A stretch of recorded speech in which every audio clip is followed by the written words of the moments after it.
Good evening, thank you very much. Good evening, you all. Bonsoir à tous. Good evening. Goeie avond. Eine schöne gute Abend. Yes, Belgium is complicated. Well, good evening, Brussels, anyway.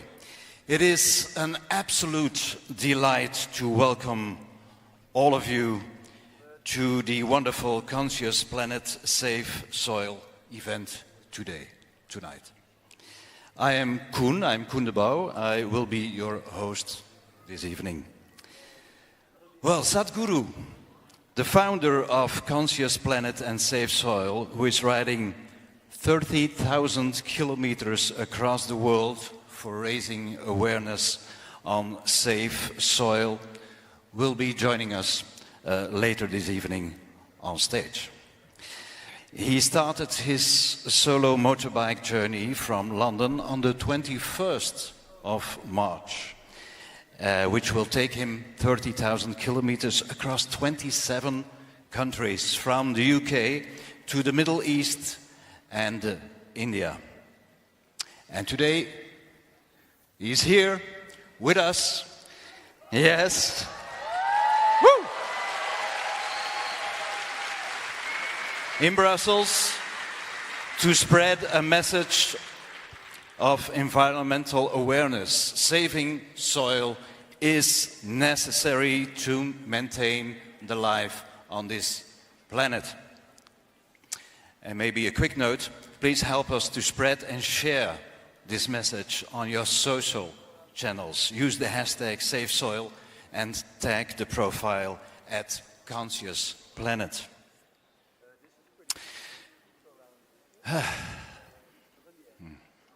Now, UN Secretary General Mr. Antonio Guterres warned, making peace with nature is the defining task of the 21st century. The world is rallying for safe soil. And Sadhguru is riding not for you and me on this moment, but for our future generations. So there's this one question. Are we with him? Yes. And now, first of all, we'd like to share the science behind the campaign Save Soil in this small video, about 6 minutes long.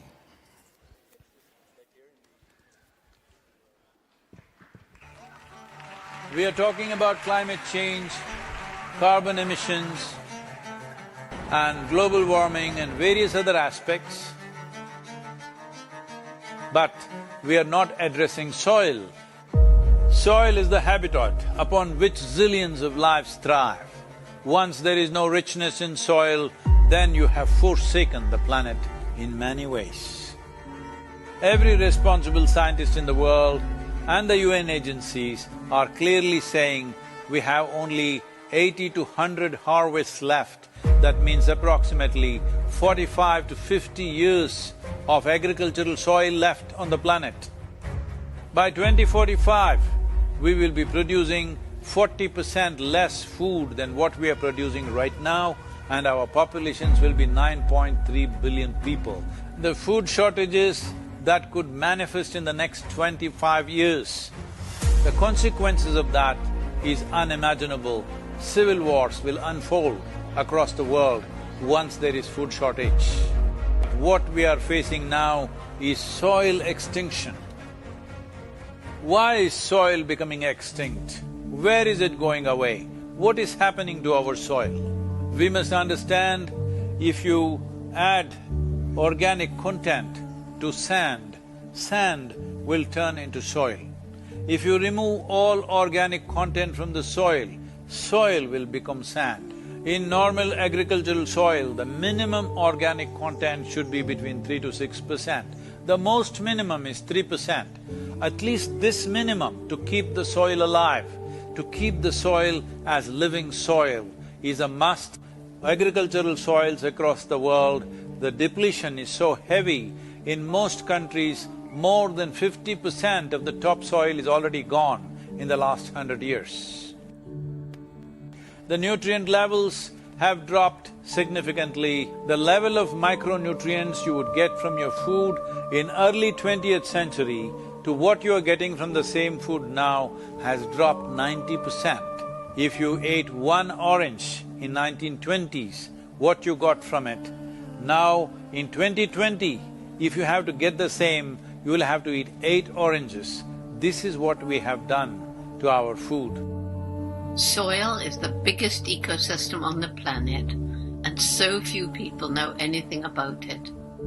1 teaspoon of healthy soil probably contains more microbes than there are people on Earth. The microbial life in the first 12 to 15 inches of topsoil is the basis of our existence. It is this magic beneath our feet which has produced the life that we are.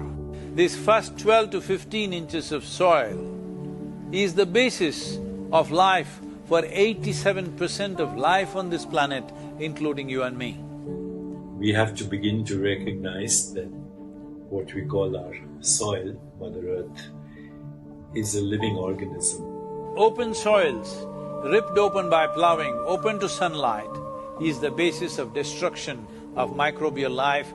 So the focus should be on agriculture, the focus should be on seeing that land is under shade as much as possible, some kind of shade, grasses, herbs, bushes, trees. Conscious Planet is launching Save Soil movement to bring about a policy change to regenerate soil. As a part of this, I'm 65 and I'm riding 30,000 kilometers, a lone motorcycle journey, 30,000 kilometers across 24 nations to activate support from the citizenry to assure the governments long-term investments will be appreciated. So it's extremely important that soil regeneration is enshrined in the policy of every government on the planet. We must change the narrative on the planet that soil is a wealth, a legacy we have received from previous generations, and we have to pass it on as living soil for future generations. We are in a cusp of time. If you do the right things now, in the next 15 to 25 years, we can significantly turn this situation around and regenerate the soil. But if we allow this to progress like this for another 30 to 40 years, after 40 years if we attempt this, then it could take 150 to 200 years because that much loss of biodiversity would have happened. From 21st of March for 100 days, the whole world, every human being on the planet should talk soil. So we must hear the word soil, save soil everywhere to see that the narrative on the planet changes towards the most vital aspect of our life, the soil. Each one of you should reach as many people as you can to make this happen. Many global leaders and influencers are already participating in the movement. Be a part of this and let us make it happen. From my part, as much as I can contribute. And the movement that you are taken up, I could not expect any more God's blessing than that. Sadhguru, and this campaign is so important. We're going to save the soil. Do your part. And saving the soils. And our planet's future depend on it. Sadhguru, save soil, my friend. Save soil, let's make it happen. Antigua and Barbuda is part of the Save Soil mission. We commend you for what you're doing. That is why we are happy to sign the MOU. The science and philosophy that backs the thought behind movement is tremendous. Save soil, let's make it happen. Save the soil. We know what we must do, so let's make it happen. Let's make it happen. Let's make it happen. Let's make it happen. Let's make this happen. Let us make it happen. Let's make it happen. Let's make it happen. Let's make it happen. Let's make it happen.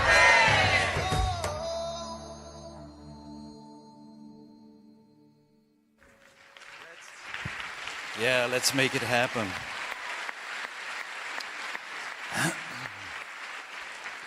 We have with us today Mohombi. He's the hip-hop singer from Sweden, whose songs have been on the world's top 10 list. So please welcome Mohombi, who will present a rendition for Save Soil. Welcome.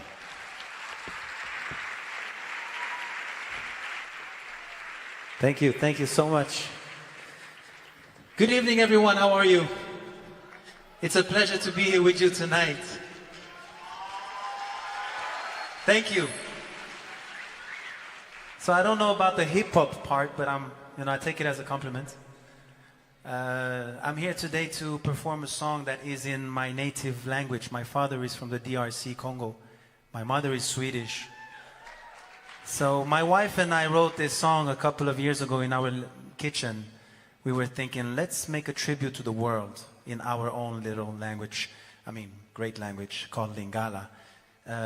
Can you please, just a little bit down, thank you. So I'm not gonna talk for too long. I'm here to sing. I have with me a wonderful team that is the Save Our Soil band. Please give them a round of applause.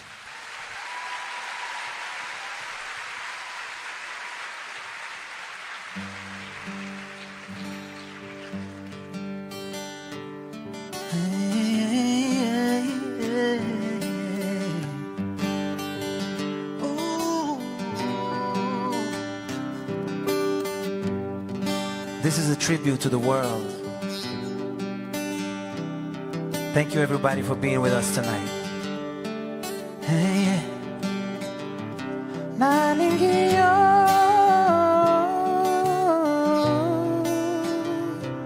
como One Africa, Banyokolio.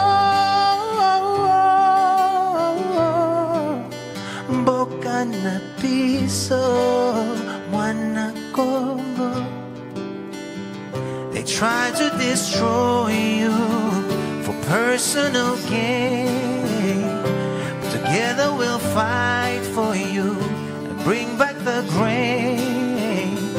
Nalinga kayo,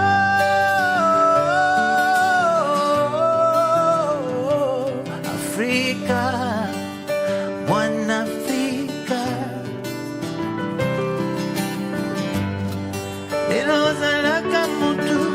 Ani alinga kikole kayo na makasi lelo na mokili mobimba batu baza kumona yo elembo ya pasi nalobi tambe tukocha elikia na biso epai na yo akela yo na kimya pona nini lelo totoni na nzala nalingira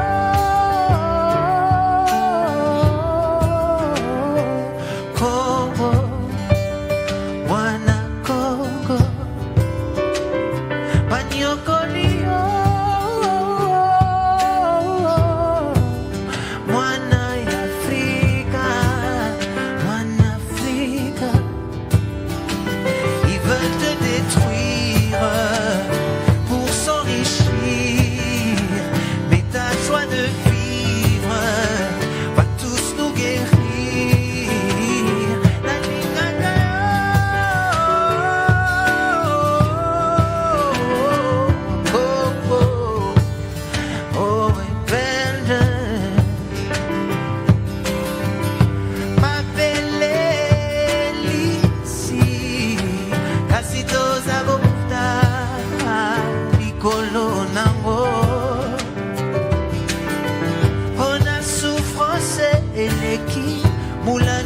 Goma kokitisa pasya motema nalobi zabe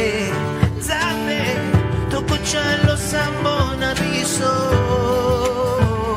epai na yo soki esengeli tolela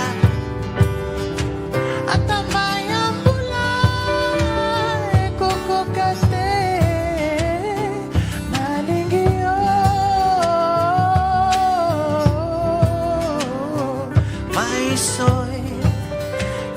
save my soul.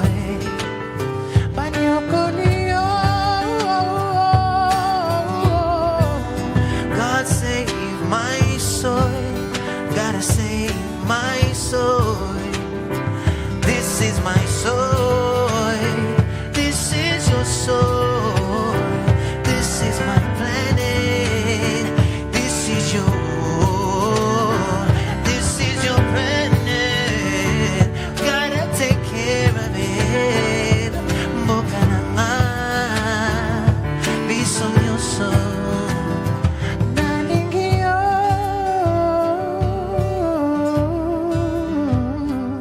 My soul, you gotta save my soul. Banyokolio, gotta save our soul. Gotta save our soul. Save our soul. Now, if you think about it, soil rhymes with soul.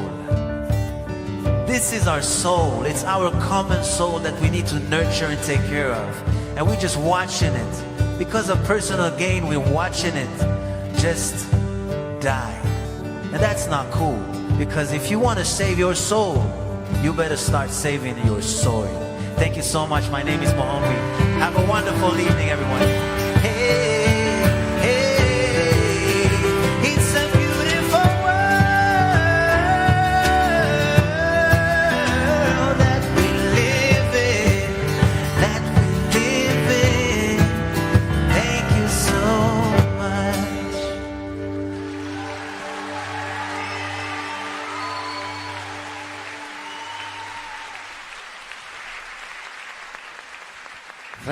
Thank you so much, Mohambi, for this hashtag not hip-hop performance, but hashtag mesmerizing performance, absolutely. As an actor, sometimes I'm wondering, and I would really, if someone would ask me to exchange my limited talent as an actor with that of a musician, I would do it immediately. Oh yes. They are able to touch your heart in 1 second. As an actor, you need 90 minutes, at least 90 minutes. So it is indeed inspiring and overwhelming to see the world unite for this cause, Save Soil. So on stage, you will tonight witness an ensemble of world-renowned musicians and dancers united for this single cause, saving the soil of our planet. So let me welcome, and sorry if I don't pronounce the names very well. Tonight I can't even pronounce my name very well. So let's welcome Samuelito, Antoine Boyer, Georgim, Norik, Karin Gonzalez and Eduard Kokar on stage.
Karine Gonzalez. Joachim, harmonica.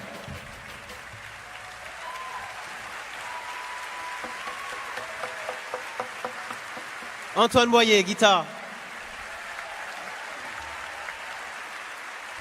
Norik, vocals.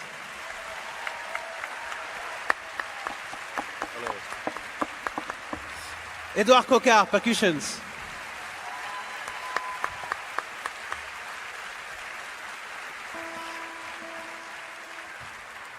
Thank you very much. My name is Samuelito. I'm a flamenco guitar player. We come from France, and we are very, very honored, happy, and blessed to be here on stage and to be part of this movement, Safe Soil. So thank you, everybody, for being here. Thank you, Sadhguru, for this wonderful work and movement you are doing. It's so wonderful to see you. So we started with the song called Missir Lou. Maybe a lot of you know this song because, of course, Pulp Fiction and then French famous movies also. We will continue with French music. Maybe you will recognize. I think I don't even have to say the name of the song nor who composed this. So French song in the gypsy jazz style.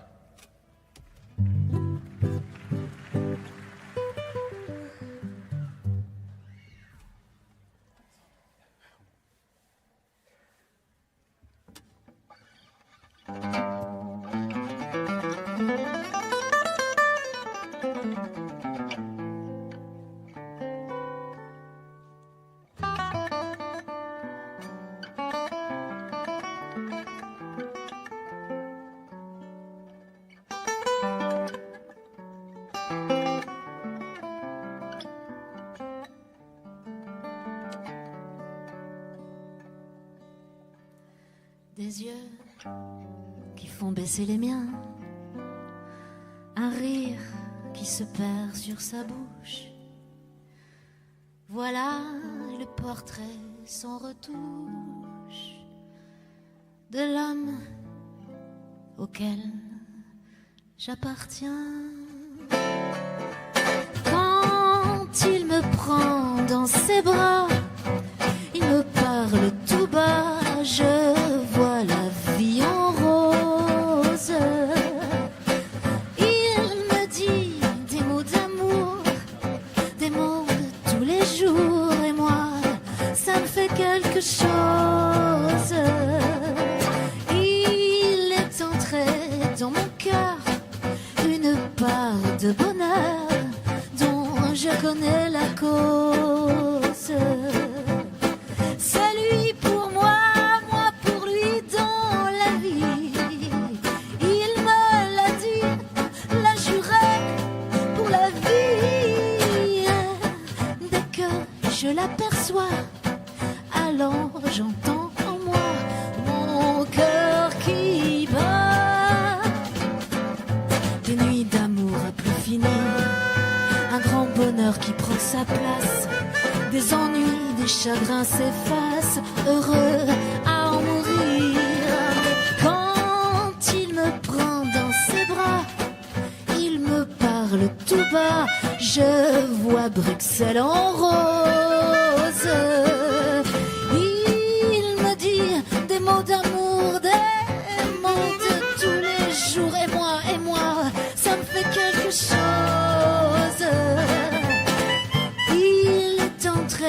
Dans mon cœur, une part de bonheur dont je connais la cause.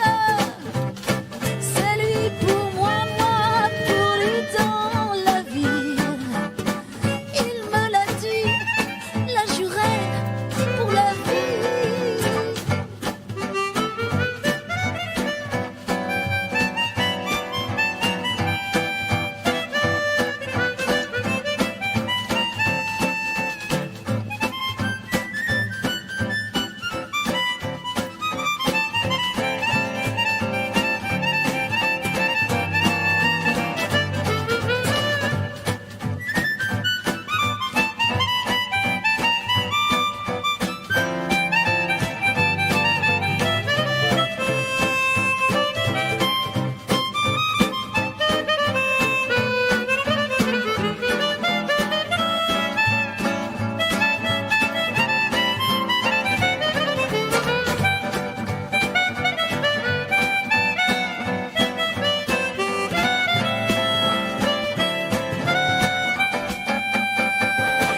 La vie en rose by Edith Piaf. Bruxelles version, Belgium version. Now we will finish with a very famous song. Actually, it's a recent song, but very famous. You will understand why.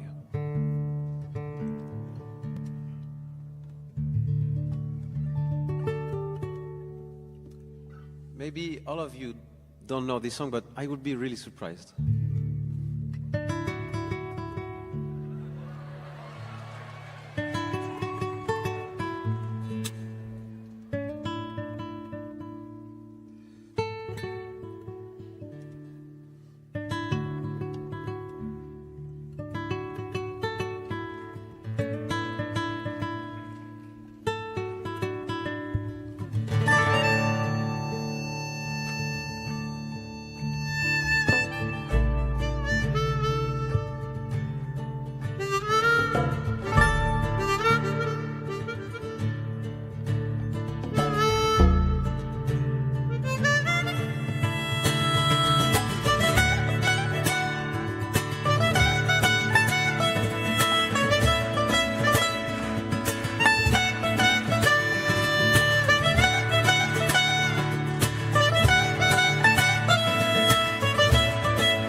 Elle est la terre, elle est la plaine, elle est le champ.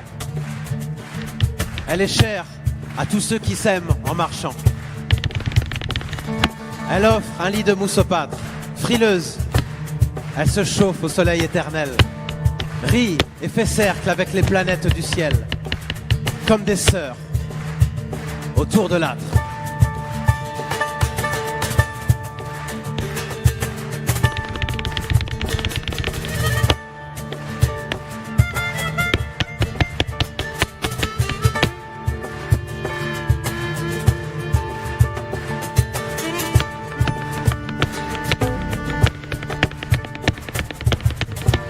Elle paye à chacun sa dette. Meurtrie, elle demande aux hommes: à quoi sert le ravage? Quel fruit produira le désert? Pourquoi tuer la plaine verte? Elle ne trouve pas utile les méchants. Pleure la beauté virginale des champs. Déshonorée et en pure perte.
Thank you.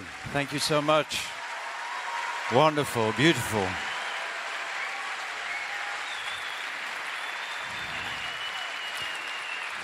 Thank you all, this wonderful ensemble of amazing musicians and dancers, for this enchanting performance. Thank you. Yes, bravo. Now, I have to say this. I'm not used to do this, so normally I would be really... my wife and my youngest son, they are here, and they would tell you that I would be very, very nervous normally. And the fact that I'm not is only because of you. You are so sweet and kind, and I wish to thank you for that. Thank you.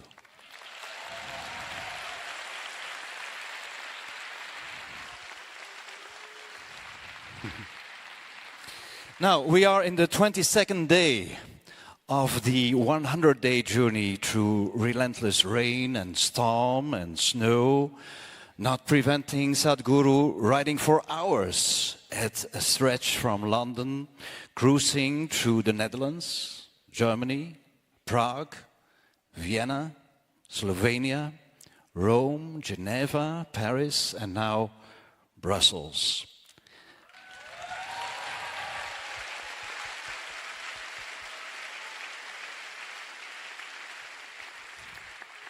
And in the same time, he's meeting up with global leaders, influencers, citizens, and their elected representatives, which have hosted the Safe Soil event so far. So now we'd like to share some of these moments that the Safe Soil movement with Sadhguru had experienced so far. It's a happy, funny, dangerous journey up till now, and how the world is dancing in rhythm, saying, Safe Soil.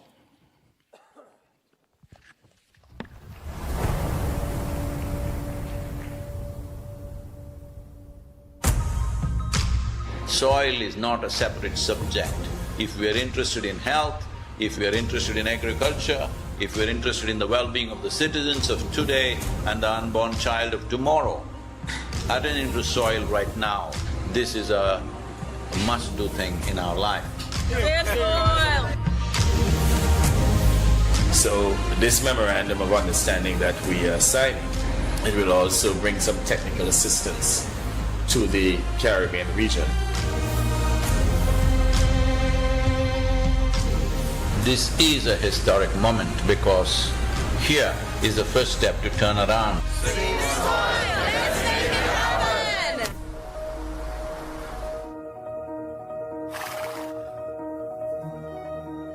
It's an extraordinary campaign. You know, it's shocking and unnerving. Wish you a very successful, joyful, exhilarating journey. I will take care of the acceleration and joy myself. Yeah. What I need is, next 100 days from 21st of March, we want the whole world to talk about soil.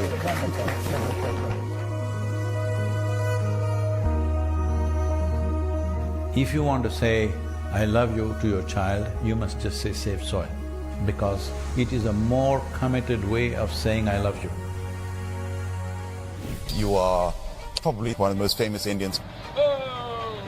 And what you're doing today is really important because people like you who have a wonderful following of millions and millions of people, and what you're doing with that is so important with saving the soil.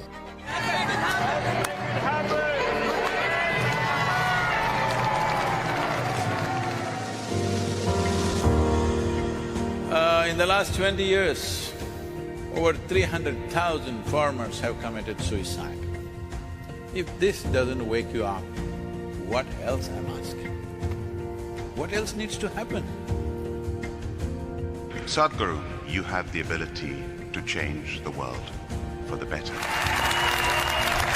This many people, 6,000 people, with today's technology available, various platforms available, if you make up your mind, you yourself can reach 3 to 4 billion people. Yes or no? Will you make it happen? about the motorcycle, it's not about the journey, it's not about the song, it is about moving people on the planet. Make it happen, huh?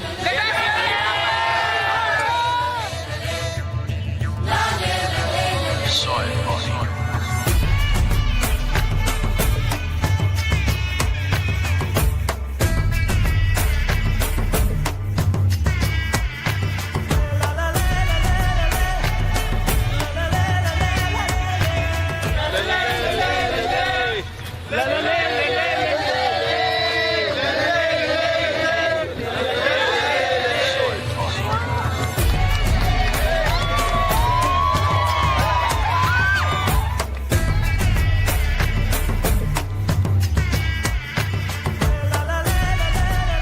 Many followers.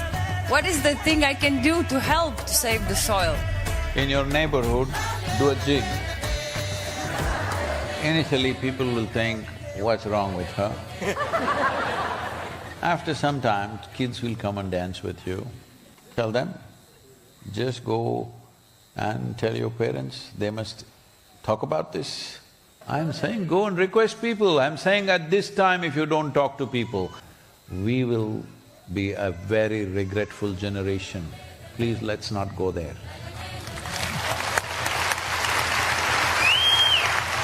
I think if we all contribute, then we have a really strong voice.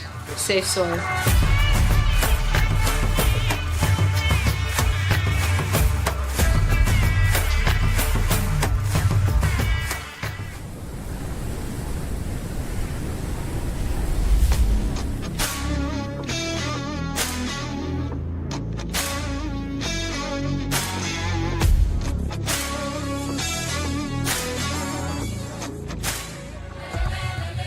Event is about to start.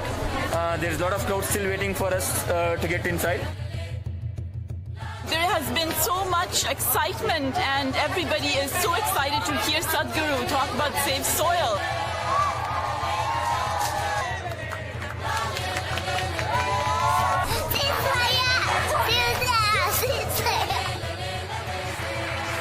Tonight was absolutely overwhelming, and I was so honored to have the opportunity. First of all, just to meet Sadhguru was a huge honor.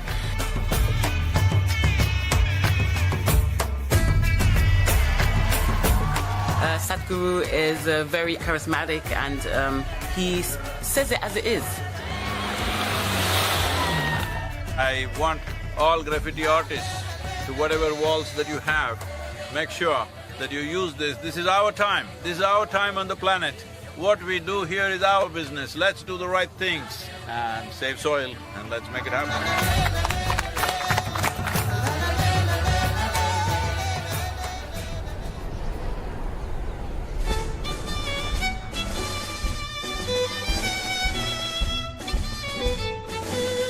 One of the most beautiful cities of Europe.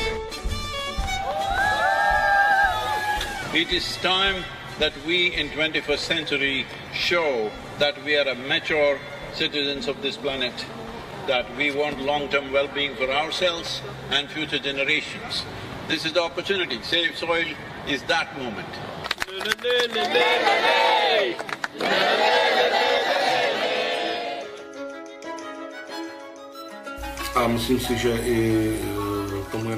And I'm convinced that both our Minister of Agriculture as well as the entire ministry fully supports that trend or that direction. He's offering me much more than I came to ask him for.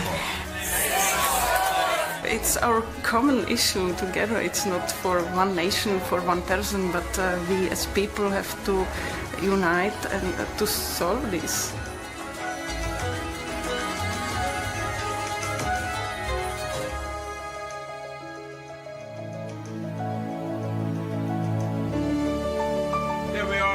In this wonderful city of Vienna, soil is a common denominator to bring all of us together. Make sure the world gets it now. La la le la le is your mantra for now, for these 93 days. And above all, don't pick a fight with anybody, it doesn't matter what they're doing, because we need every one of them. Namaskar.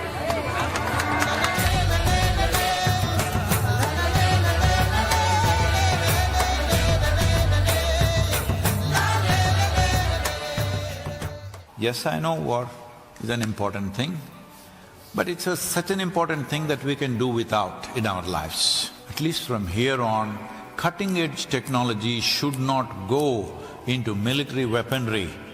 This you must pitch for.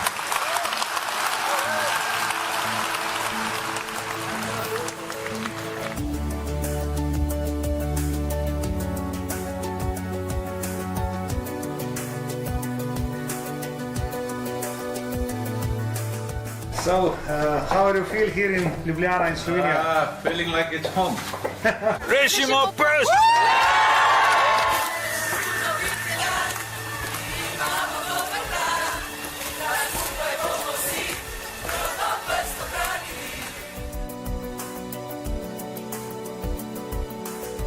All of us have been part of this destruction. The only way is all of us become part of the solution also. So let's make it happen.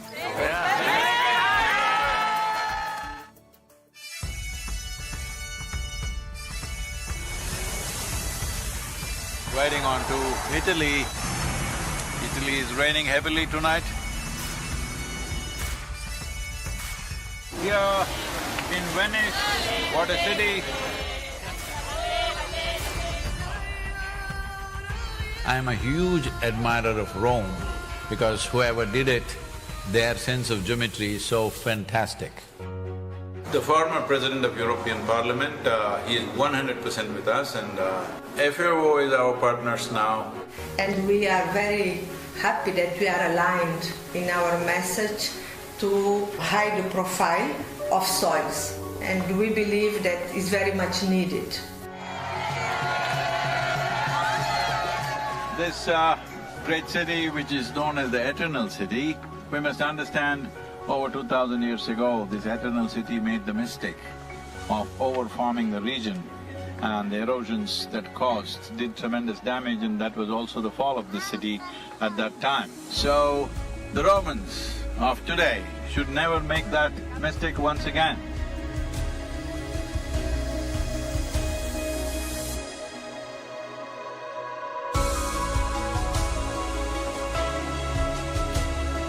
Here we are in Geneva. I think it's a message of urgency, but it's also a message of hope. So I would really like to thank Sadhguru for his leadership. The global movement led by him addresses the soil crisis by mobilizing people around the entire world.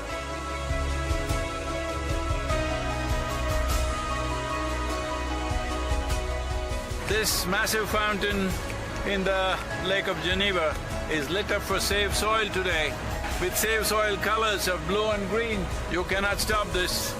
The moment is on. It's going to be on till the policies are done.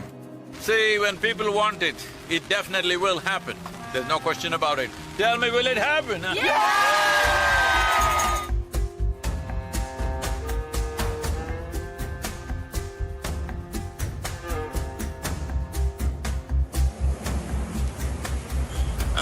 in this cold, slippery road and winds are picking up speed.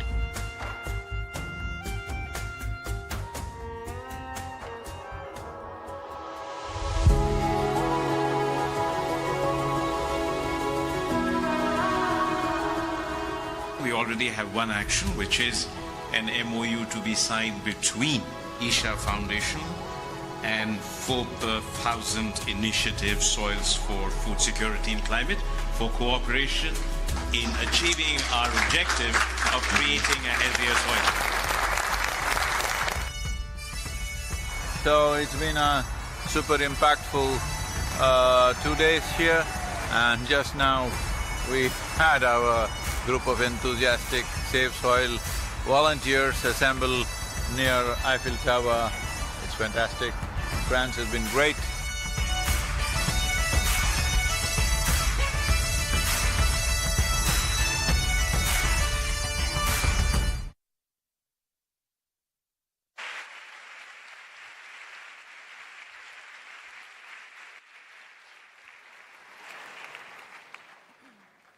It's getting warmer and warmer, isn't it? Yeah. So in a good way. Our honored guest today is Patrizia Heidegger. She is the director of Global Policies and Sustainability at the European Environmental Board, which is Europe's largest network, bringing together 170 civil society organizations from more than 35 European countries for sustainable development and justice. So please welcome Patrizia Heidegger.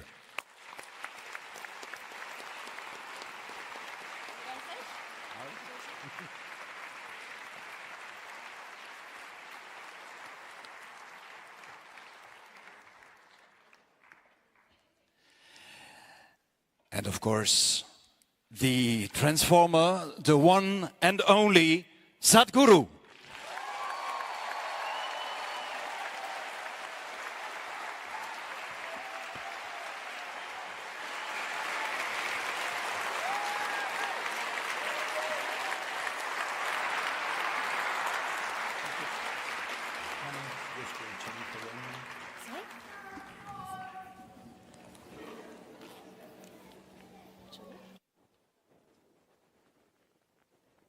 Please sit down.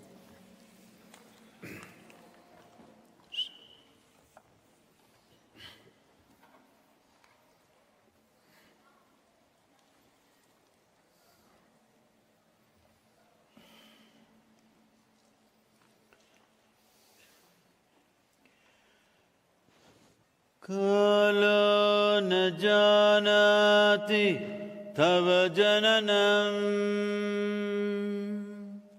Kalo na janati tava samapanam Drushto maya tava mahakaraha Yogeshwara Kala Kala Yogeshwara Kala Kala.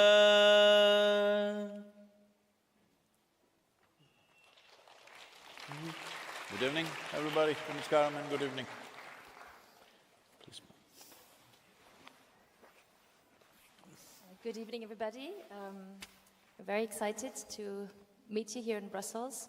So we've just heard about your amazing story, travel. 22 days already you've been traveling through our continent, and you've seen very different parts of our region already. So maybe to start with, can you tell us one encounter, one impression that you had, I mean, seeing our region, all the different landscapes, the different ways people have been working with soil, different traditions, but also a continent which has been profoundly transformed in the last 50, 60 years by urban development, infrastructure development, intensive agriculture. So is there something that has struck you, something that has been a strong impression? Namaskaram, good evening to everyone.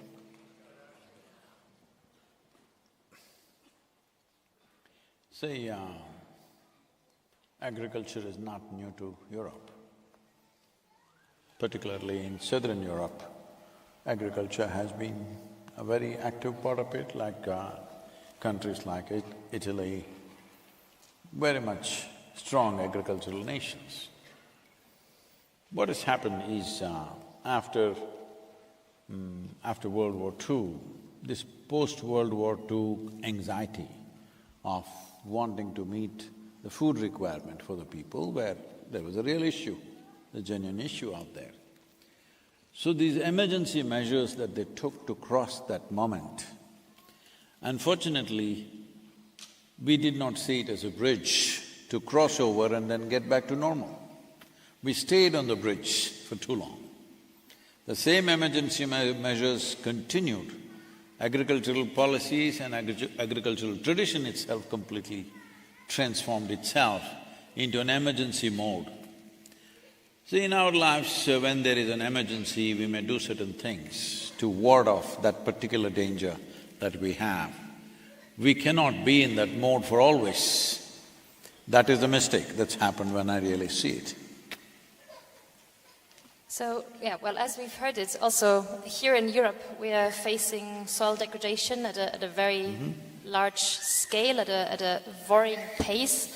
urban development, infrastructure development, sealing of soils is increasing.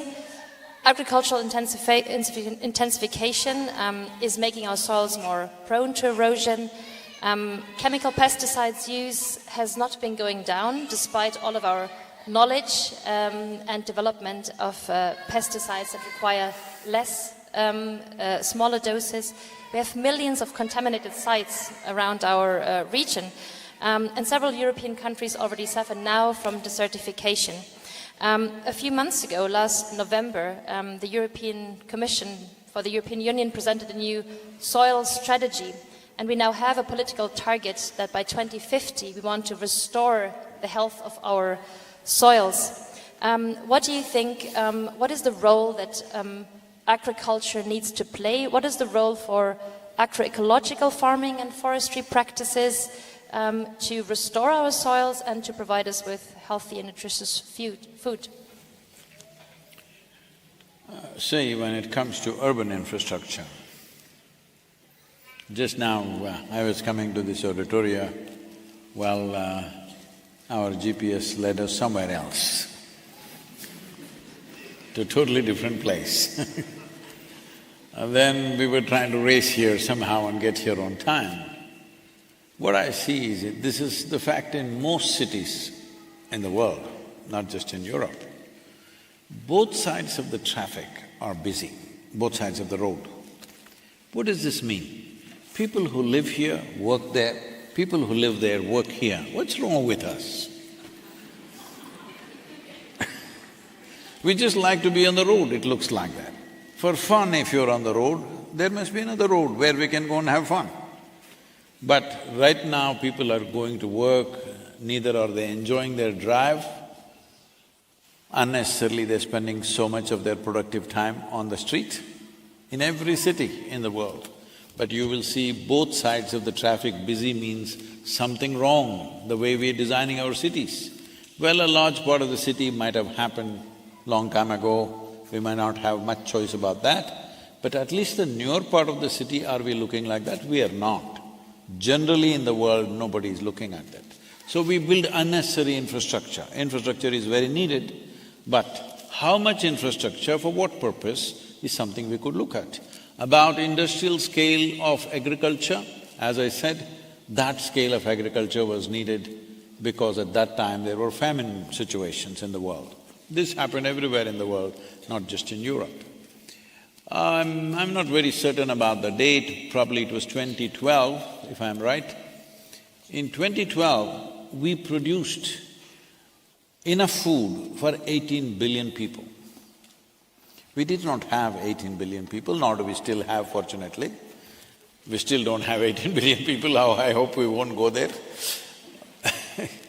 But we produced food for 18 billion people, still nearly 2 billion people were hungry. So where is this going? So, from the store to the stove, from the stove to the plate, from the plate to the stomach, there is a huge loss. I do not know the statistics in Europe. In United States, they say only 1/3 of the food that comes on the plate goes to the stomach, rest goes somewhere. So this lack of regard for that which makes our life is a serious issue.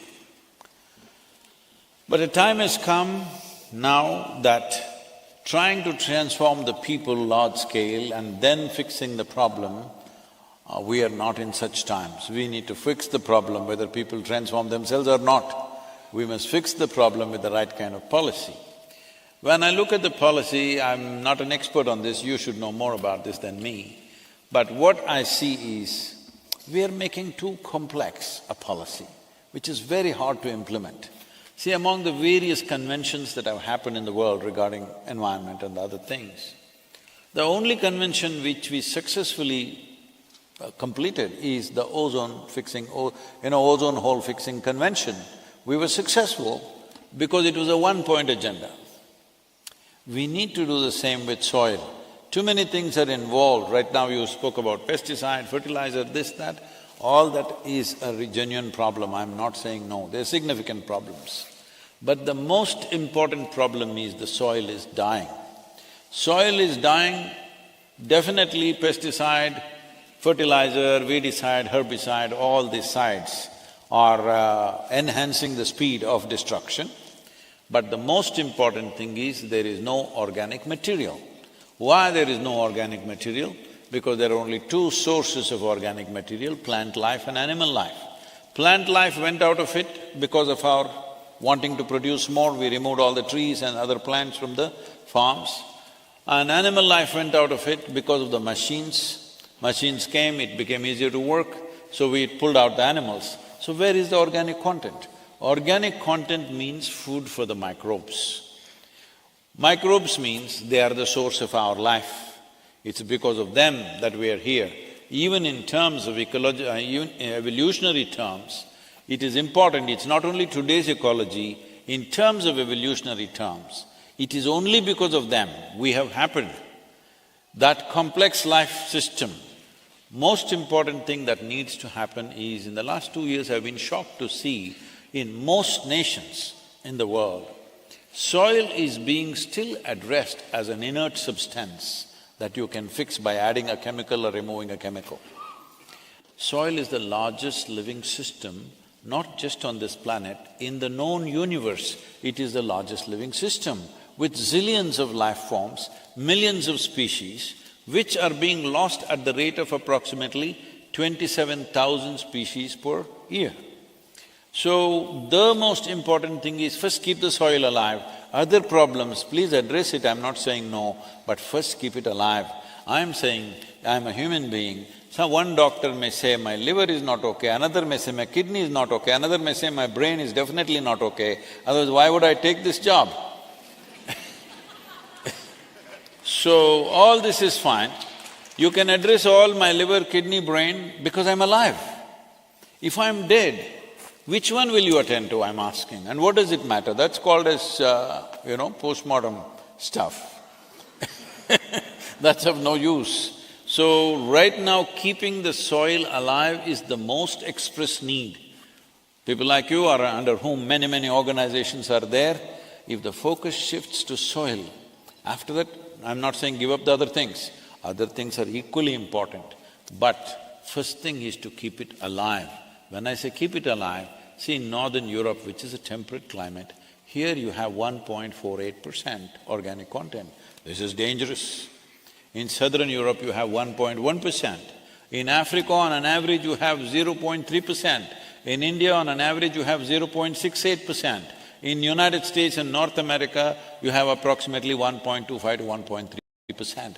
This is a dangerous level because we are heading towards desertification. In the last 25 years, 10% of the earth's land has turned into a desert. 10% in 25 years, where are we going? Well, you've already mentioned the question of kind of food security and how kind of the fear not to have enough food has driven very fundamental changes in the way we've been producing food. You've mentioned the fact that we are producing more food than we need, and we have more people who are actually overfed, but still having millions that go hungry. So, well, I wasn't particularly looking at you. But, well, obviously there's an imbalance in the system. So when we kind of promote more agroecological practices, what we often hear from the, say, food and agricultural lobby, the intensive agriculture, is that, well, if you change agroecological practices, you will lower productivity, you will have less income.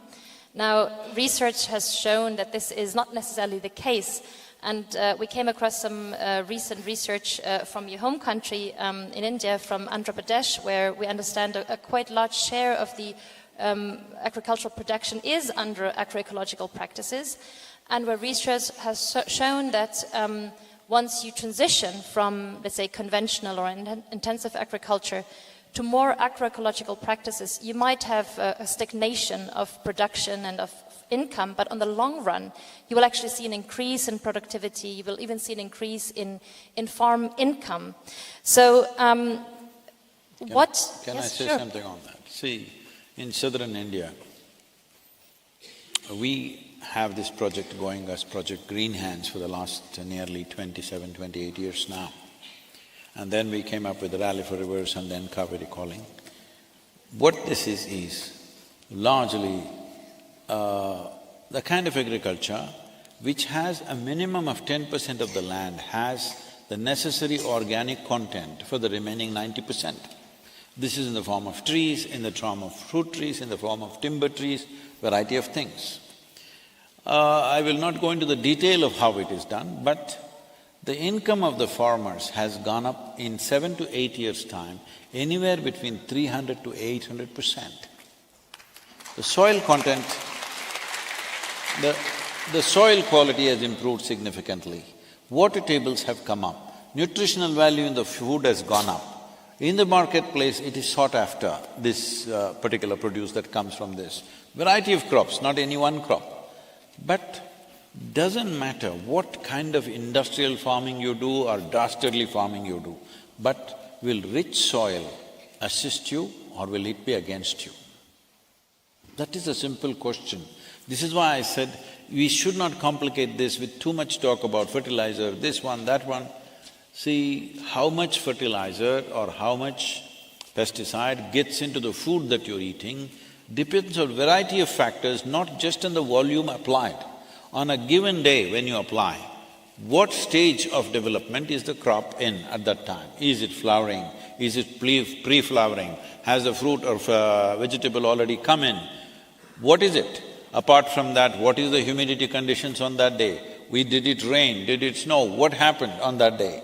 What is the temperature? Accordingly, that much of it gets into the food, nobody can 100% gauge it how much. But we are talking about destruction of the soil. Destruction of the soil definitely is happening because of these applications. Why are these inputs going up on a yearly basis? Because the soil is getting weaker, the farmer is trying to compensate by putting more and more fertilizer and whatever else.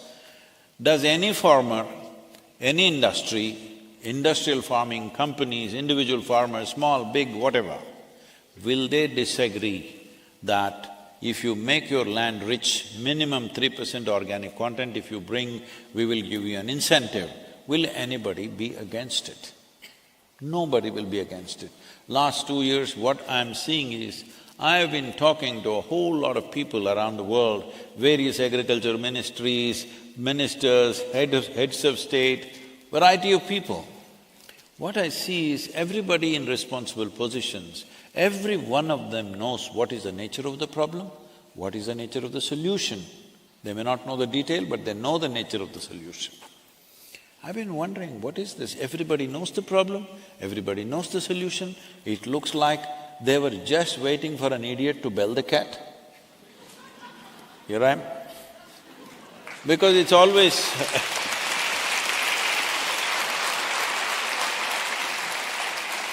in the villages, it's always the village idiot who bells the cat.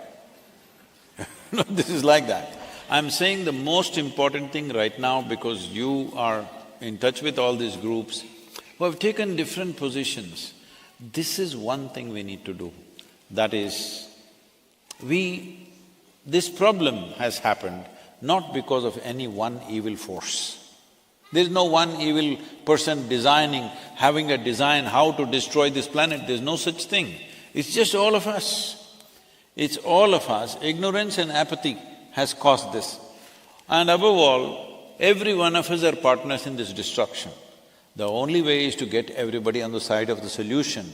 Now if you separate fertilizer country, fertilizer company, pesticide company against yourself, it's not going to work because they are big businesses. And after all, they have to thrive. And also to give them the necessary credit, if all the fertilizer and pesticide and whatever other chemicals disappear, our food production will come down to 25% of what it is right now, which will be a massive disaster. We cannot afford that. If you increase the organic content, the fertilizer usage naturally starts sliding down. We have demonstrated this. and no demonstration is needed actually. If the soil is rich, you use less salts. It's a known thing. If you are eating nutritious food, you will take less vitamins and other stuff. Those who are eating bad food are taking a whole bunch of vitamins and stuff. So it's just like that. I'm saying the problem is not fertilizer, problem is not pesticide, it's just being used blatantly, irresponsible usage, because there's no doctored usage of these things.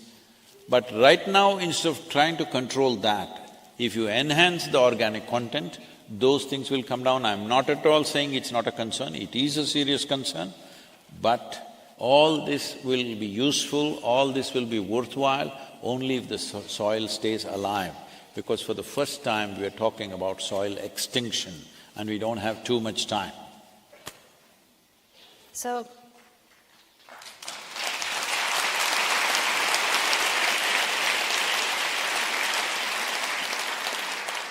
what we have seen here in our region is that despite, let's say, better knowledge and despite better technology, we haven't seen the amount of pesticides being used coming down or the amount of synthetic fertilizers coming down, rather the opposite. Now we have an agreed target now that we want to reduce the use of hazardous pesticides by 50%. That's an agreed political target.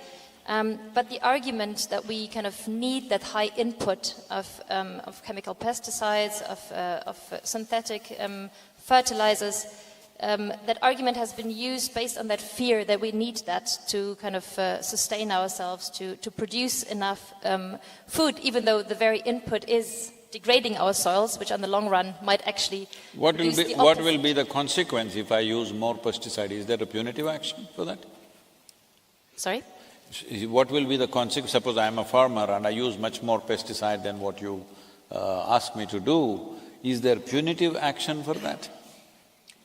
Well, I mean, there's certain pesticides that can be used and that cannot be used, and now we have targets to reduce the use of pesticides, but the one problem is that this argument that we need that high input is needed to produce the amount of food that we need, even though we know on the long run it's actually undermining our ability to produce enough food on the long run. So you said you're advocating for a higher organic material percentage in the ground.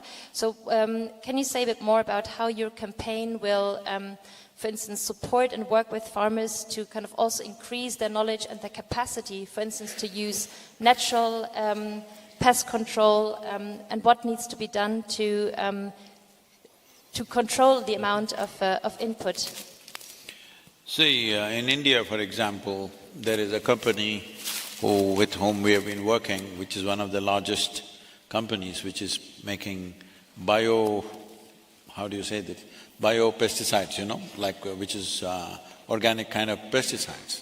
One of the things that they're doing is, they're taking neem seed, you've heard of the neem tree, the neem seed oil, and using that, it is quite effective. But they've been collecting neem seeds all over the country, but they don't have enough neem seed in the entire country.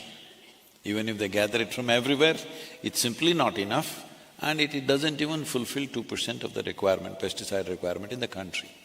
So we want to grow the neem seeds. They're asking people to grow, but nobody wants to dedicate land to neem trees because a neem tree takes minimum 20–25 years before it becomes reasonable size. It's a very slow-growing tree. So people came up with hybridized neem trees. Those neem trees don't have the same bitterness in their seeds, so it doesn't work. So I'm saying there are many complex issues. Even if you intend, a lot of things cannot be done overnight. But one thing we can definitely do is enhance the organic content. If you enhance the organic content, need for fertilizer will definitely start sliding down. Pesticide, I feel the simplest way to do this is, if you convert the entire region into a certain kind of farming. Right now, I am doing organic farming, you're doing regular farming and we are neighbors. Once you spray, all your insects don't die, they all come to me. This is what is happening. Because we are not converting an entire region. If an entire region gets converted, there are ways to do it. But when individual farmers go for it, they pay a huge price. And above all, farm economy is such a fragile thing. If you mess with it a little bit, the whole thing will collapse for the farmer. The highest number of suicides in the world is among the farming community. Both in India, in United States, people were saying even in Europe, in some of the countries, it is the highest for all the other professions. So, this is happening because we are not understanding how hard and fragile it is to be on the farm. We need to address that. That's why I'm saying there must be incentives. If you raise the organic content, there must be incentive. Let's say you raise it to 3%. See, right now in the marketplace, they are saying this apple is organic. What is the other one? Is it inorganic? Is there something like that? Is it the same apple that Adam ate, that things went bad for him?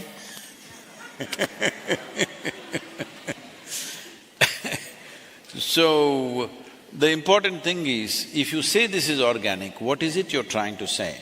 You're trying to say either no pesticide and no fertilizer has been used, which I doubt most of the time.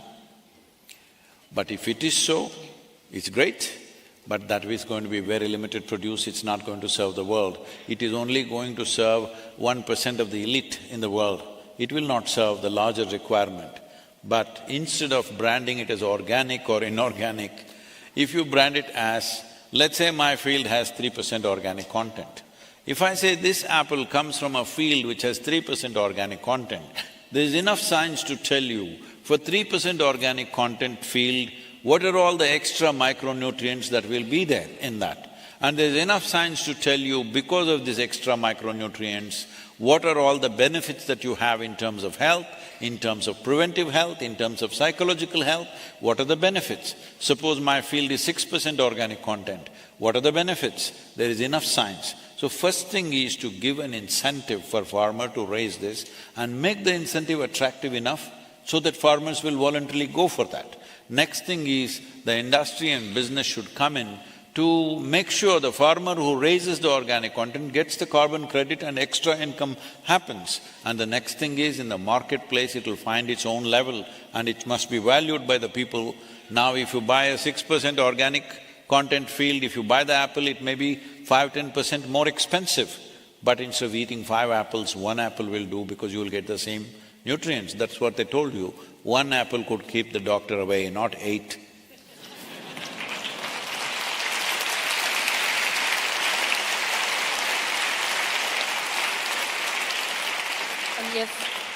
You have mentioned the suffering that farmers have experienced due to their dependence on buying and paying for things like pesticides and fertilizers.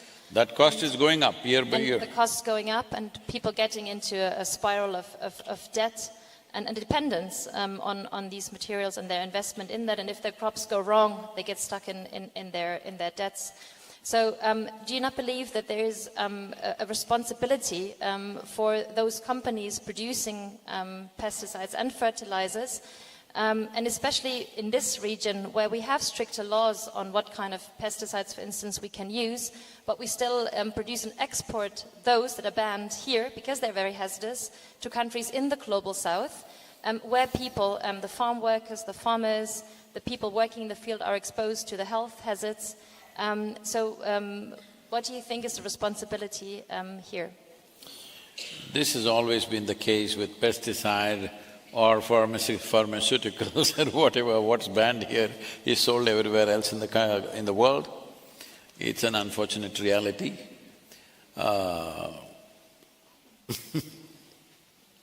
Right now I am on a Save Soil mission. I don't want even a single human being against it. So, I will skip that one.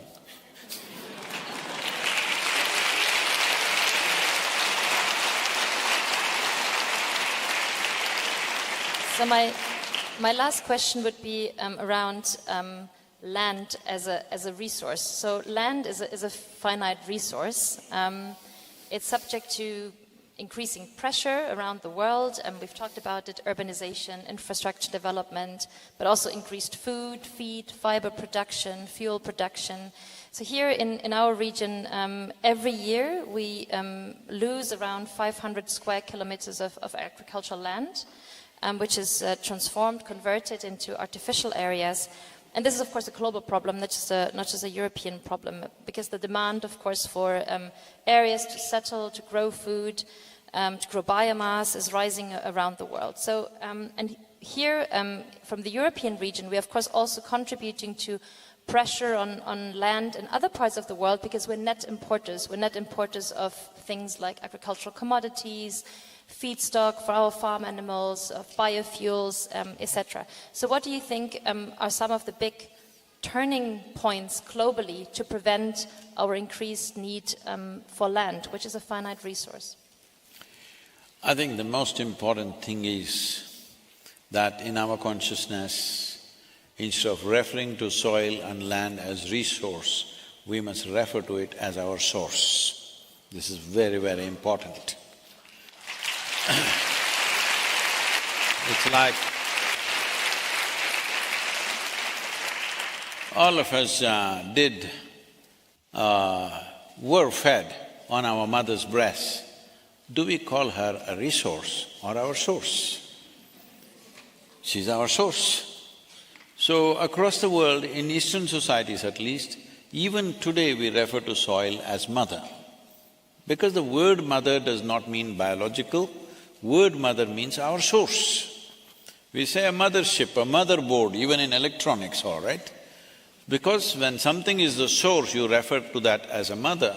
I think this is the most important thing that needs to happen in our minds, in our consciousness, that it is our source, it is not our resource, it is not something to exploit, it is something we must nourish, because the health of the soil will determine the health of life on this planet. There is simply no two ways about it. So referring to it as resource itself has caused this, because see, this may look like very, up in the air kind of stuff, but I'm saying the way human beings think is the way they act, isn't it? The way we all think and feel is the way we act, and the way we build societies around it, the way we build industry, the way we build everything is based on how we think and feel within ourselves. So how we think and feel has to change, that soil is not an inert material for us to use as a resource. It is our source, it is the life there which makes us the way we are. Today all of you know that, nearly 60% of your body itself is microbial life. Only 40% is your parental genetics. I was telling this little girl, and this little girl coming and complaining to me, "Sadhguru, my mother is not allowing me. I want to do safe soil, my mother is not allowing me." I said, just tell her she's only 20%.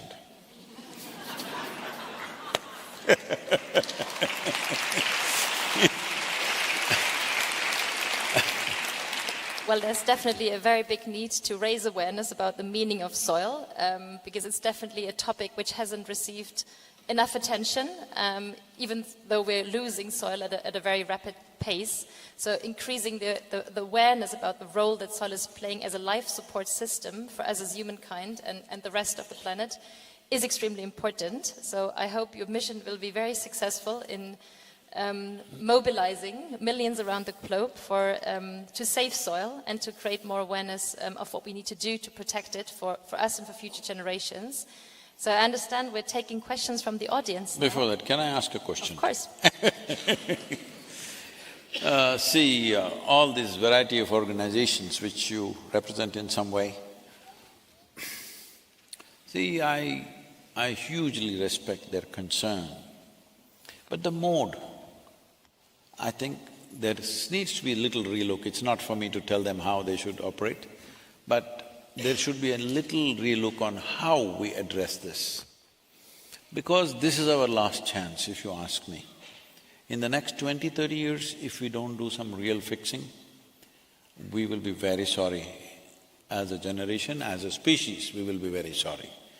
So, being in that kind of a crucial period, the most important thing is there should be no human being who is against whatever campaign you're doing, whether it's pesticide or this, that. So for this to happen, we must take away this fighting mode. People are saying war against climate change. We don't need a… climate change is bad enough, we don't need a war. There is nobody who disagrees with what you're saying. It is just that immediate needs, express needs are making people act the way they act. The more we complicate it with too many issues, the more conferences we will have and less action we will have.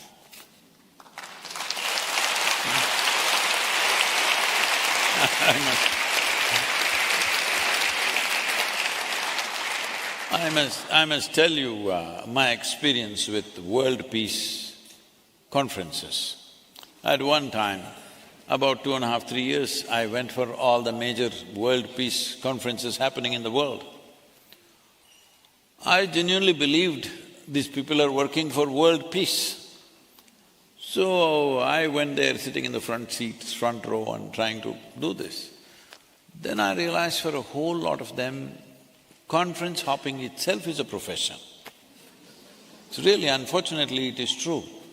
And I went to one particular very prominent conference where there were 43 Nobel laureates and some former heads of state and all this stuff. I thought, this is it, definitely they're going to work for world peace.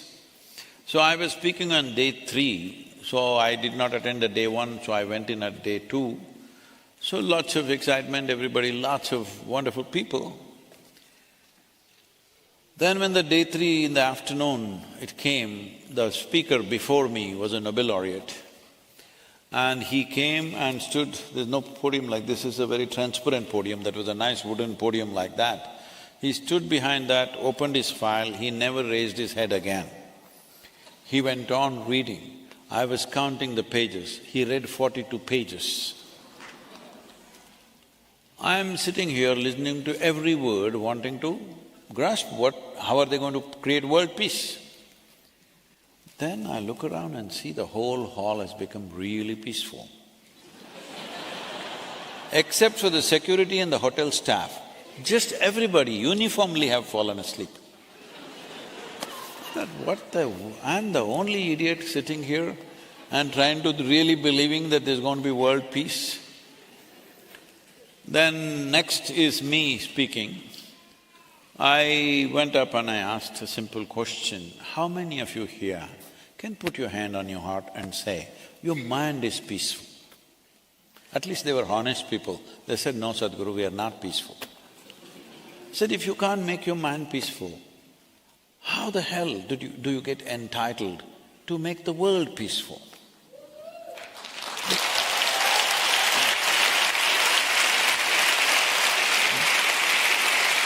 Because there is no peace in the world only because of the nonsense that's happening in human head.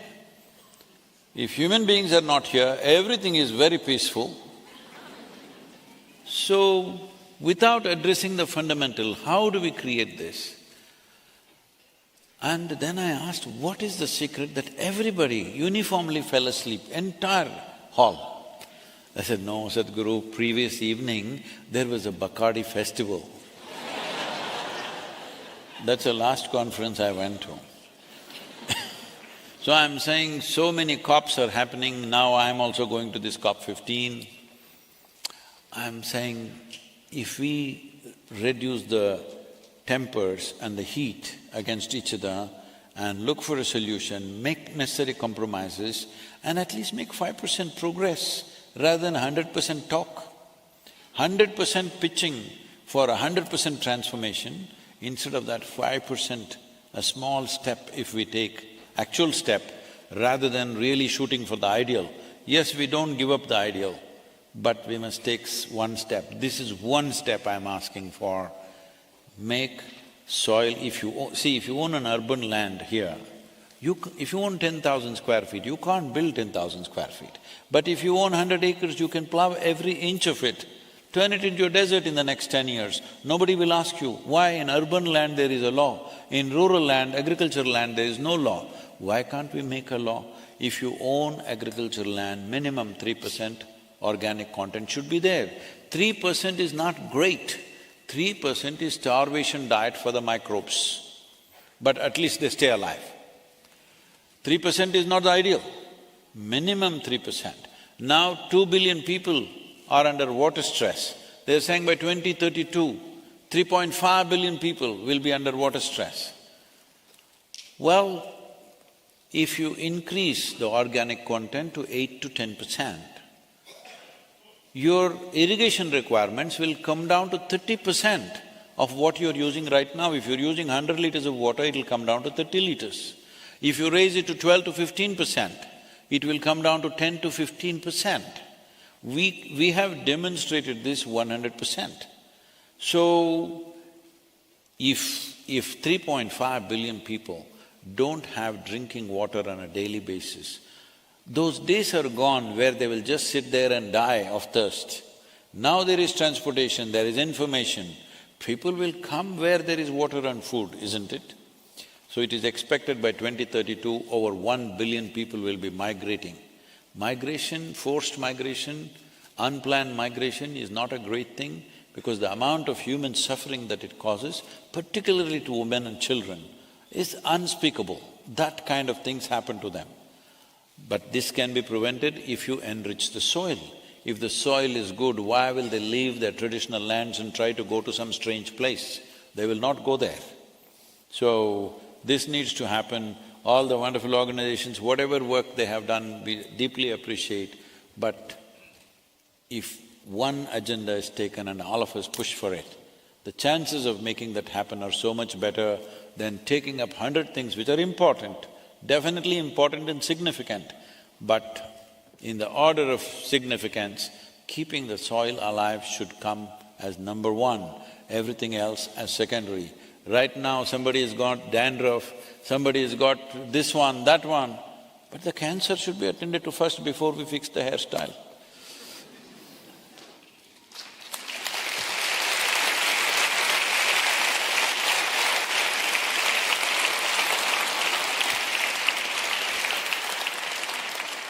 I'm sorry if I'm a little abrasive, because I feel this is express. This needs to happen now. Well, I agree with you that we have to take things step by step, and we also have to take people along. Things are not only fixed at conferences. Here, I mean, in Europe, the environmental movement, I mean, there's millions and millions of people on the ground in all different countries and regions, in rural areas and cities who are active, who are making a change through their daily lives, through grassroots level activities. So it's not just about the high level conferences, but also through people's daily actions, and we definitely need to mobilize people for this very important topic.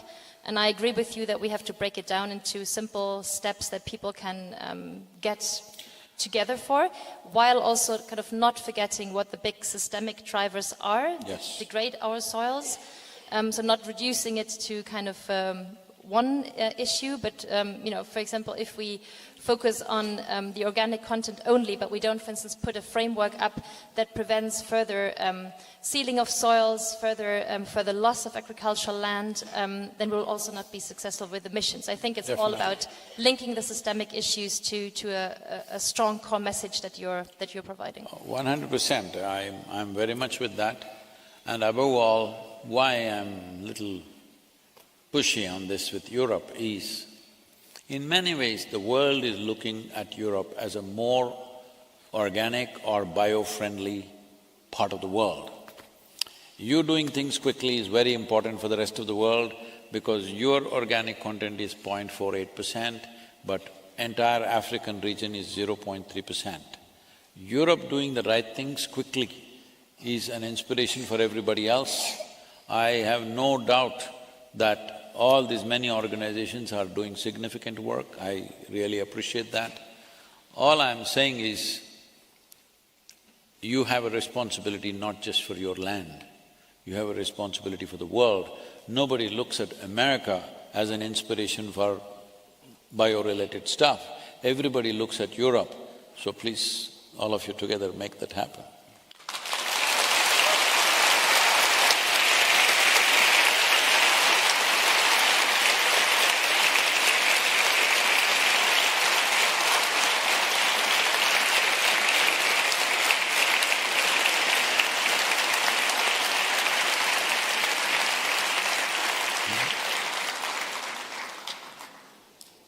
we taking questions from the audience? Yes, if they have. There's many, so how do we go about it? Yeah, please. Namaskaram, Sadhguru. I'm here. Where are you? The other side. Okay. Thank you. My name is Eloise, and I'm from Belgium.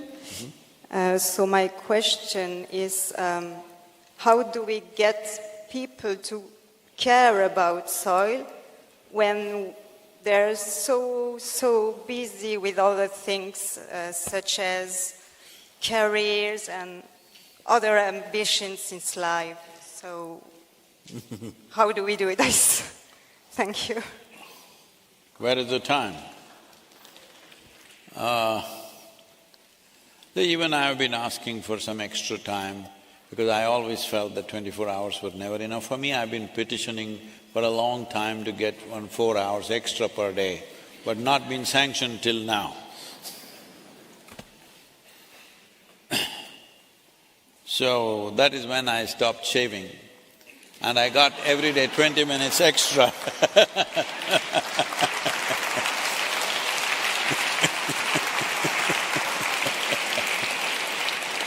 So,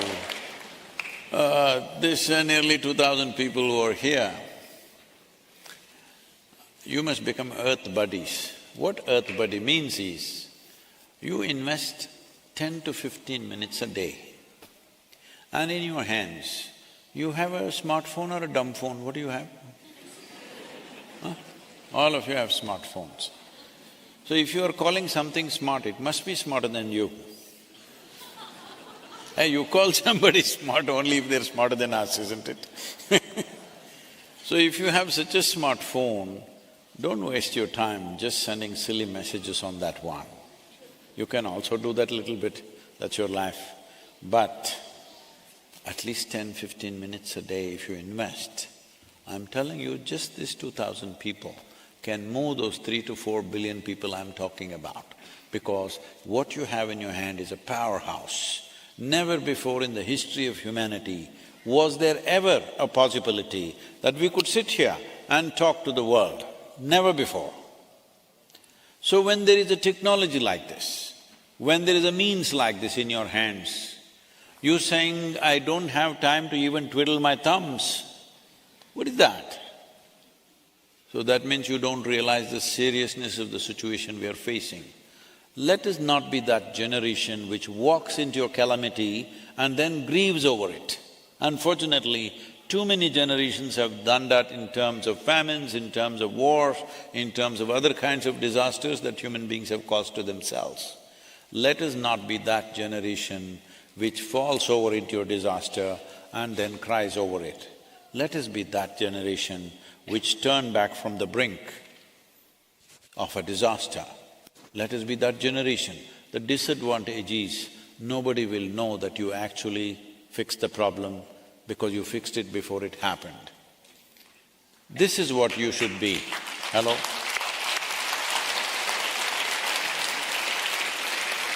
Everybody is telling me, Sadhguru, let's go to the schools, all the children, we must wake them up, we must make them angry, fight. No. Children till they are 15 years of age, let them grow up without any concern about anything. Let them eat well, play well, learn well. Let them grow up without concern. This is most important. Injecting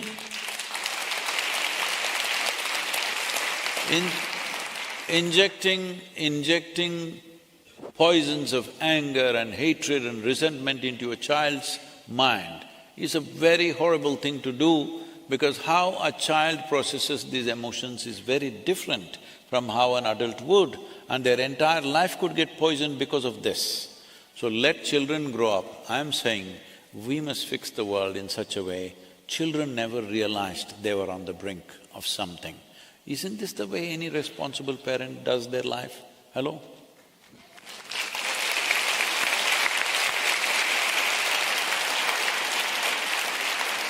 So, do I have an earth buddy in you? Where'd it go?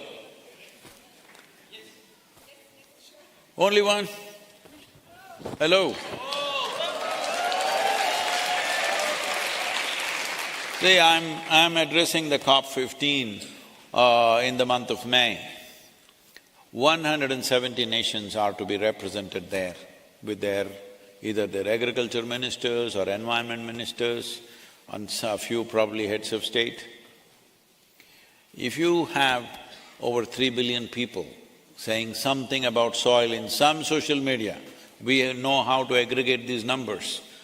If we have that number, we have a solid case to give confidence to the governments to take the needed steps, because you must understand, in a democracy, governments are not elected to do something fantastic. They are elected to fulfill people's mandate. I'm asking you, in which nation on this planet has it happened 60% of the population has stood up and said, we are concerned about long-term well-being of our nation, of our biodiversity, of our children's lives, we are concerned. In which nation have they expressed this?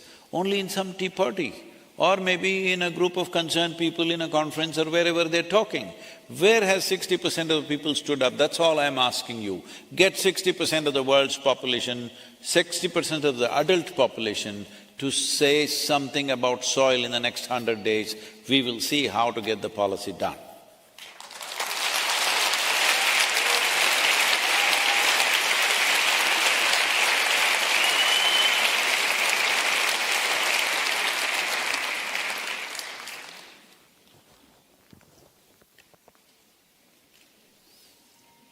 Are we taking the next question? Whose turn is it? You're the boss today. Please take the microphone, whoever wants to. Oh, this lady has 2 hands, she should give it to her. I think there's one gentleman. Hi, my name is Paolo. I'm originally from Ukraine, but now I work as a vegan chef in Stockholm, and I came here from Stockholm, from Sweden, and I feel that cooking and eating habits strongly influence the issue we're touching today, the soil issue. So my question is there any way we can change our cooking and eating habits to save soil?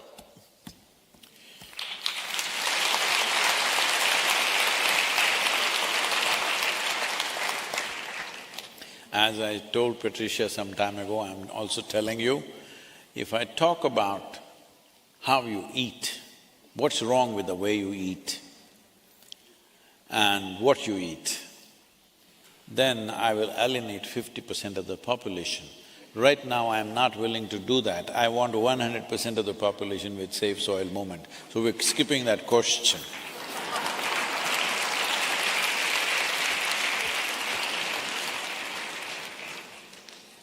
Okay, there's many more hands.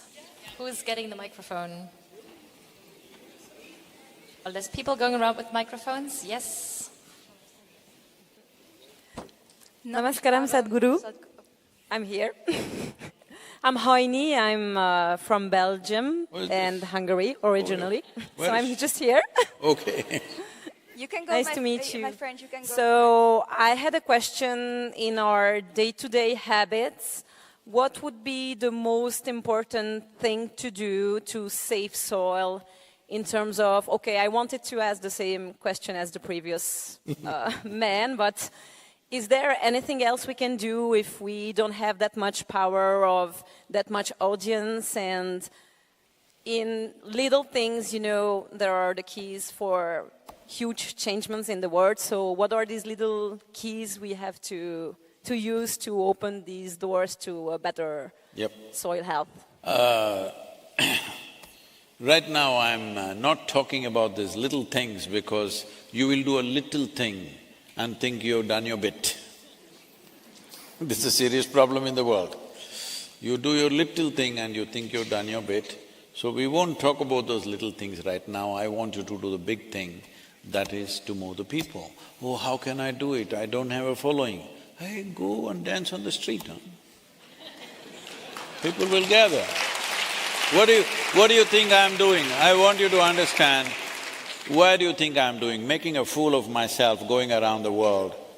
Really, this is not my job, because I thought if we don't do it now, it may be too late, somebody has to do it.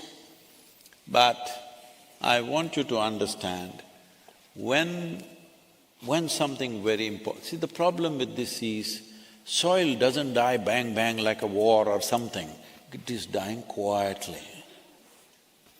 What happens quietly you always miss, that's the whole problem.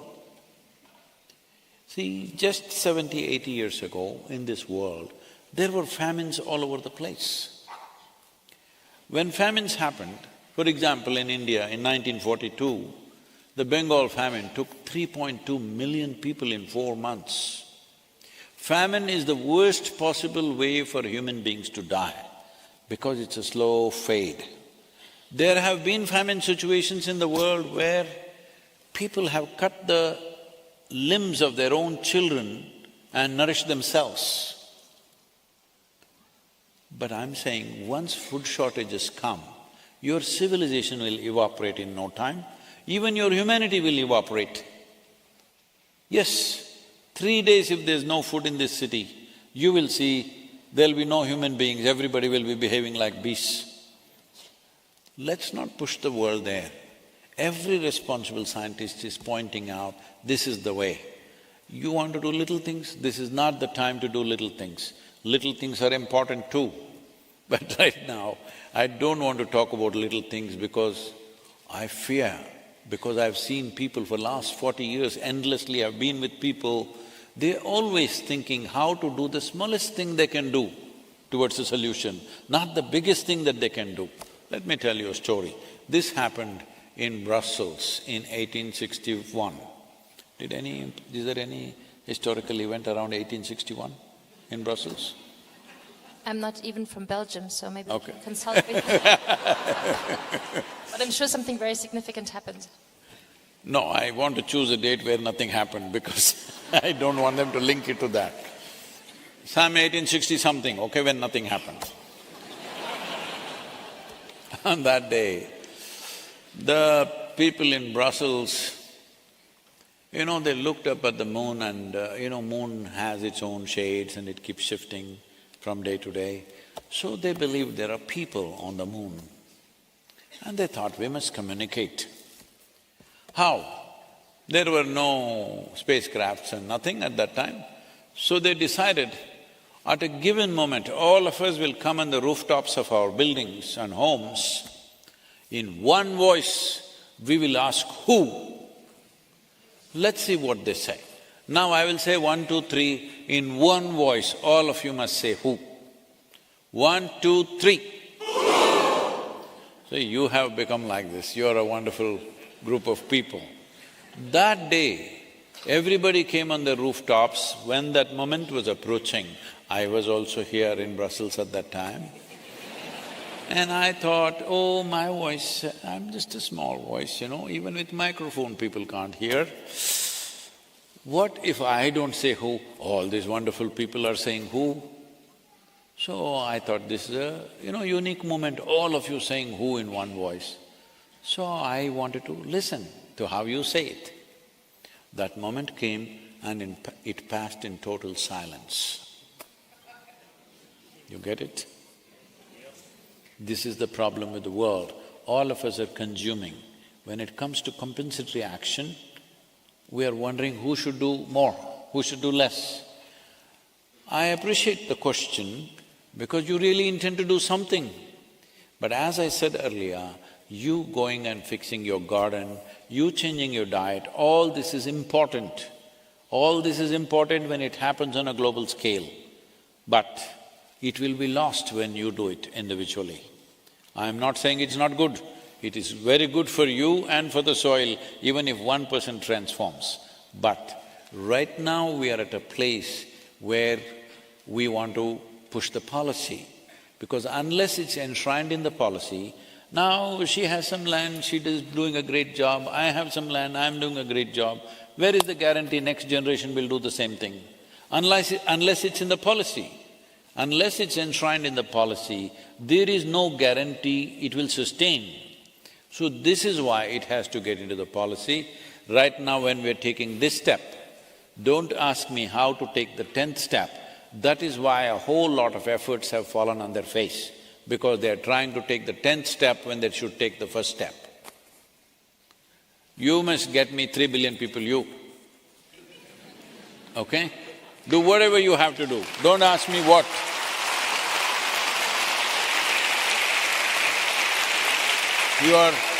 You are much younger than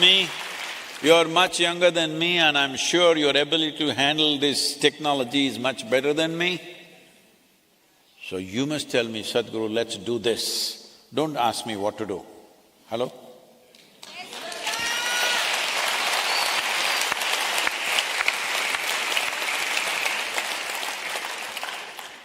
Yes, let's take the question from the lady here. Namaskaram, Sadhguru. My name is Ishata and I'm from Amsterdam.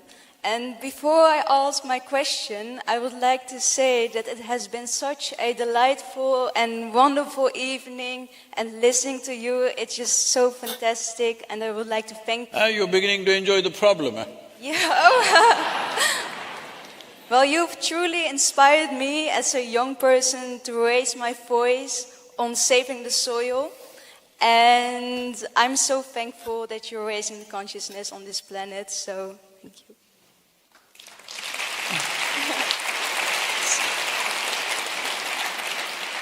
So, to my question, how can we create more awareness within our education system itself about saving the soil and also the overall well-being of our planet in a positive and progressive manner?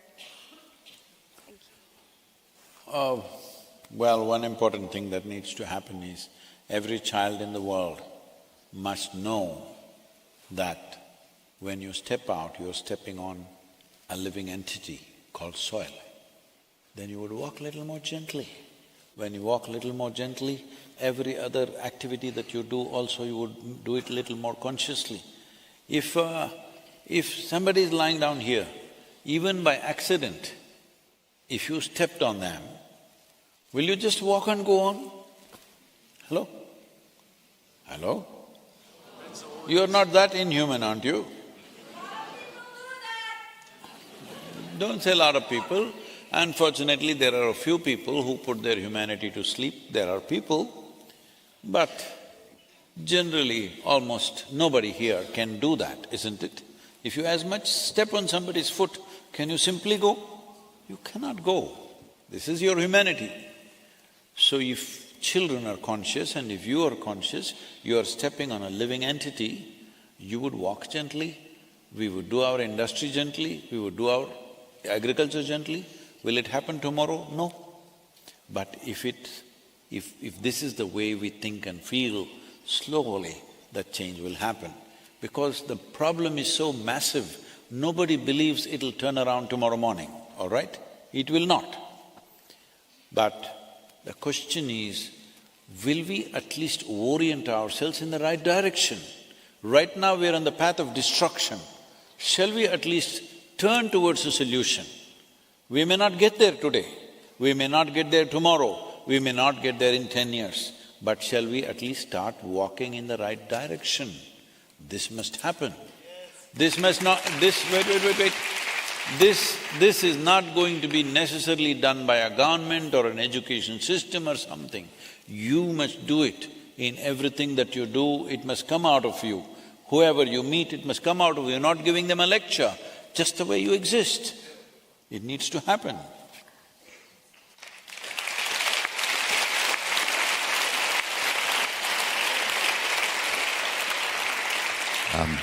We will take one final question, so… Name, where you're from, and ask a question and keep the mic… It's your… Okay, one very young gentleman with a question. Go ahead. Hello, my name is Yoga Mitran. I'm from India, Chennai. I would like to ask a question. How should we help actually save the soil? Yep. How should we help save soil? I was talking to our children at the Isha Home School in South India. They're all of your age or little more than that. When I told them this, They took this up upon themselves and they said, they are going to inspire 10 million children in India to write to the Prime Minister. Right now, we have not reached 10 million, a few 100,000 letters have been written by children. Prime Minister's office is being inundated with children's paintings, children's Save Soil messages. They're requesting us, make it digital, please. These physical letters are becoming too many.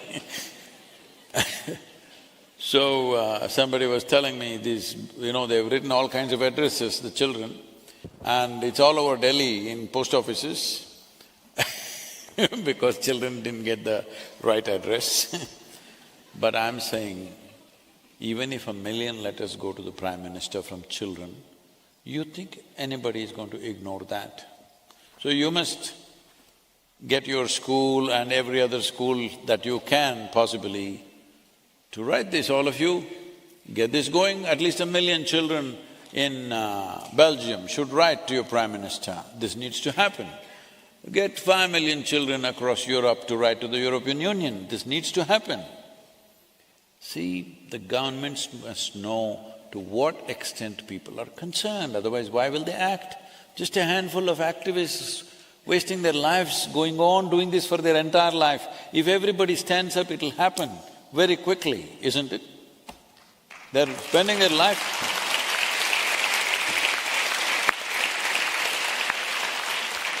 To give you an example, in 29 days of Rally for Rivers, driving from southern India to Himalayas, I drove through 16 states, nearly 9,300 kilometers, and we gathered 162 million people supporting us. Once there was that kind of a number, the policy document that we wrote, which was 760-page document about how to manage tropical rivers in India, became the official policy recommended to all the 28 states within 3.5 months. Today it is the official policy. Implementation is slow, 6 states went for it, proactive. Others usually wait for a disaster to happen. That is a mode, unfortunately. Then to create a certain express need, we started what is called as Kaveri Calling. That one river basin we took up, which is 83,000 square kilometers, and 5.2 million farmers live and work here. Looking at the success of that, 5 UN agencies joined up with us. Because of the success, there is no other project of that scale happening anywhere in the world. And looking at the success of that, the central government made a similar replica projects for 13 river basins which account for 67% of India's land. Now we've been pushing this has already been 5 years. Now just about 8 days ago or 9 days ago, Government of India announced a budget of $2.3 billion for these 13 river basins. This is just the beginning. So in all this, the most important role is that of the people. Because of the size of support that is there, government cannot ignore it. No democratic government will ever ignore the numbers, because numbers are the basic currency in a democracy. If you raise the numbers to 3 to 4 billion people in the world, everybody will sit up and listen.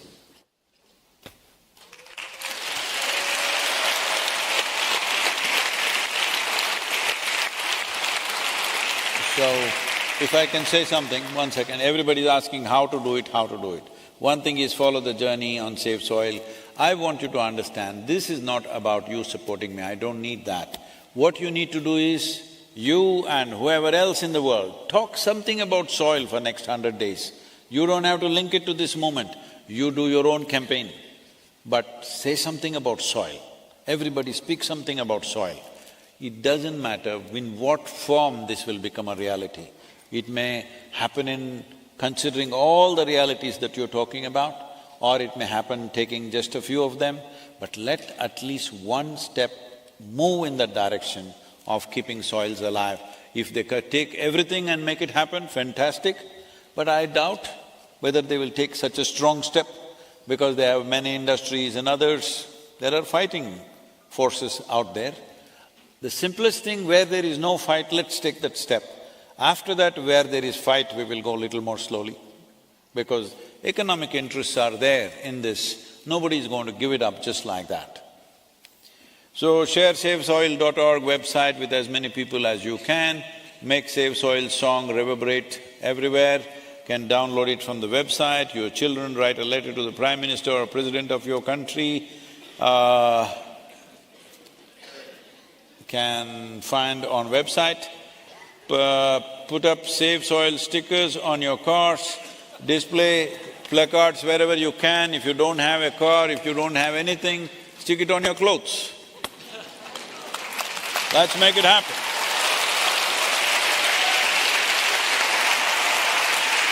Thank you, Sadhguru. Thank you, Patrizia Heidegger, for sharing their insights and perspectives with us today. Thank you so much.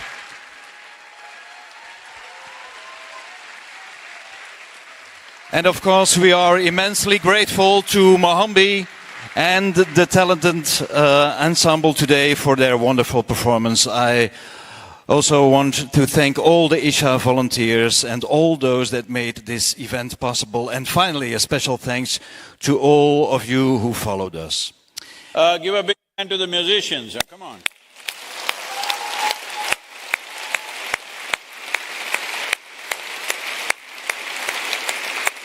Sadhguru, would you like to share some final remarks with us? Oh, I think I've said enough. You have said enough, okay. Then let's sing a song of peace, a song of love. Here's presenting to you the Soil Song, which has created soil waves across the world, a dance for earth. Let's talk soil, sing soil, breathe soil, and live soil. Thank you so much.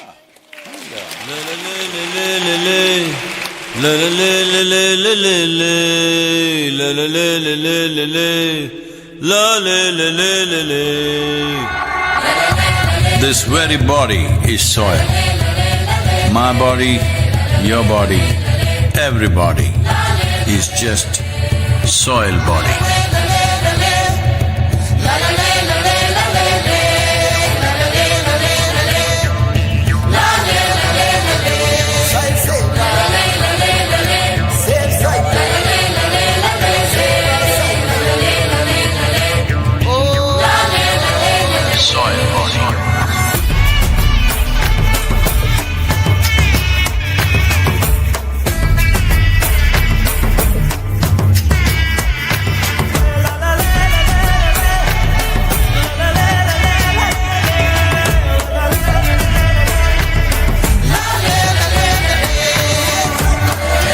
The magic of soil is it turns death into life.